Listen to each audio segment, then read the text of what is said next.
I have to ask, how did she get the clearance to go into that deep freezer? And was she read onto that specific freezer? How did that happen? That's what I want to know.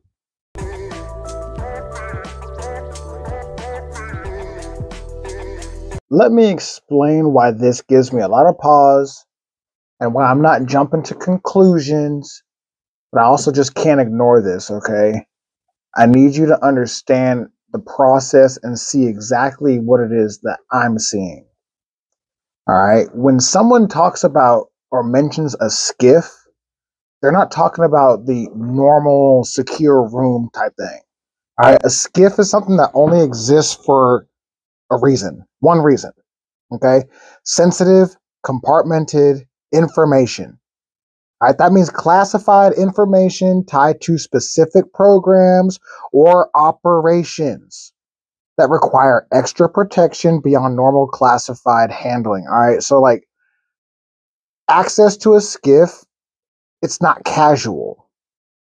It's not flexible. It's one of those things that, like, you have to have what's called the all three requirements to even enter into this room. All right. So when people talk about a skiff, it's one of those places where, like, if you don't have all three of these requirements, you're not getting into this room. All right, there's no exceptions for this. There's no proximity. There's no, like, flexibility with this stuff. Like, it's either you have all three or you're not getting it. So the first thing is, like, you have to have what's called the proper clearance. All right. That's anything from, like, confidential to secret, top secret, depending on whatever's being discussed. All right. You have to have what's known as the proper clearance. Without that baseline, you don't even get to cross the door. The second thing that you have to have if you're going into a skiff is you have to be formally, like, actually read on to whatever program or operation that's taking place inside of that skiff. All right. So you have to have the clearance. You have to be read on to that operation or that program. And where most people get confused, all right, doesn't just mean that a top secret clearance or something gets you access to everything. It only gives you access to what you're authorized for within that program. And the third thing that you have to have, and this is probably the most important one, is you have to have what's known as the need to know. That means that there has to be, like, an actual functional reason, a mission-related reason for you to be there. Not just curiosity, not like you're an advocate for this program or something. Like, you have to actually have a direct role connected to whatever's going on in that room. We watched the Candace Owens episode today, the full thing, and there was a public statement that was made by an eyewitness claiming that on September 8th, he saw Erika Kirk exiting the skiff with a bunch of high-ranking lieutenant colonels and senior officials and a congressman at Fort Huachuca.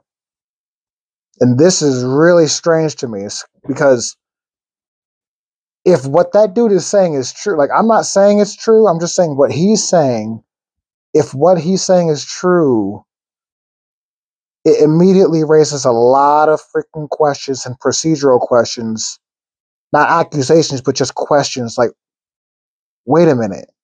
If you saw her exiting from a skiff area, like, how the heck did she get this clearance and the need to know? Like, first of all, because for her to be there legally, she would have to have all three requirements. We already talked about that: the clearance level, right onto the program, and the need to know for the specific program. So, like, how the heck does Erika Kirk be seen coming out of a skiff in Fort Huachuca with a bunch of high-ranking officials? That's a really big question I'm wondering here.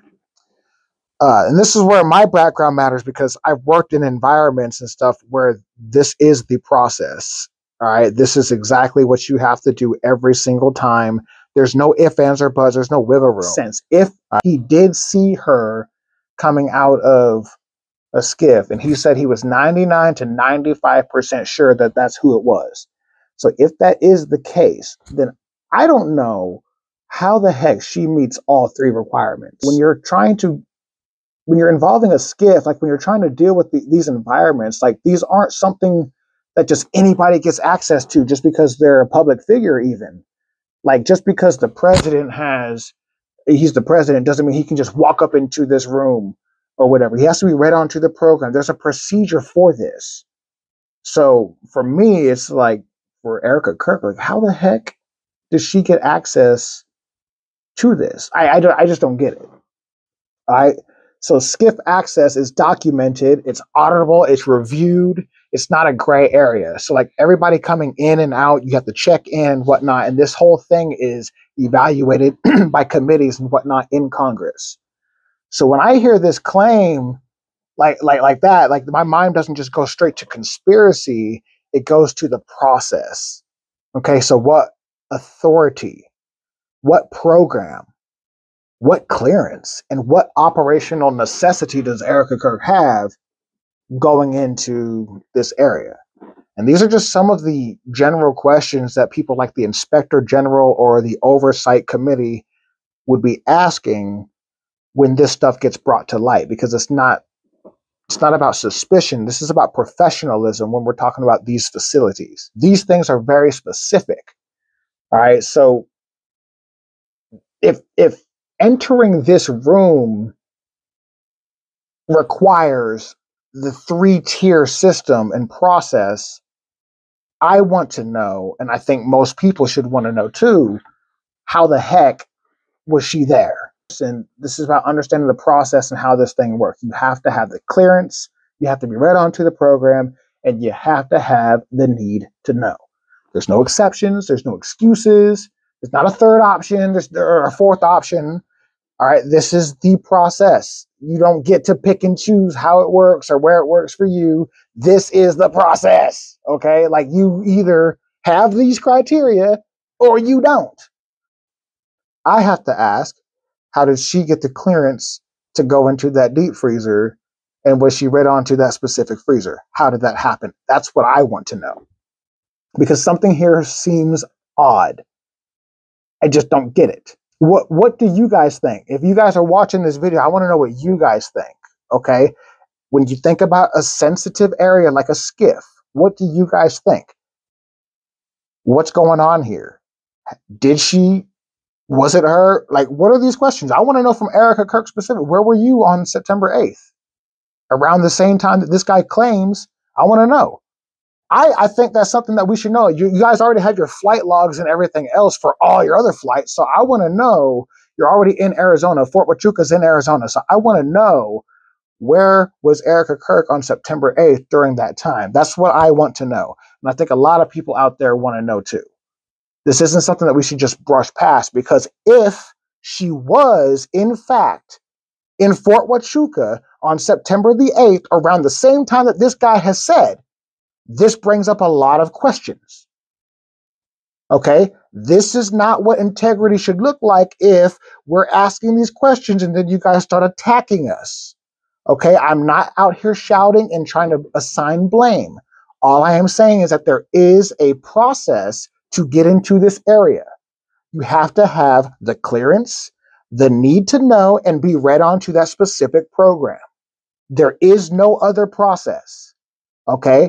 There is no other process. So ladies and gentlemen, I want to know from you. Drop a comment. Let us know how you guys feel about this thing.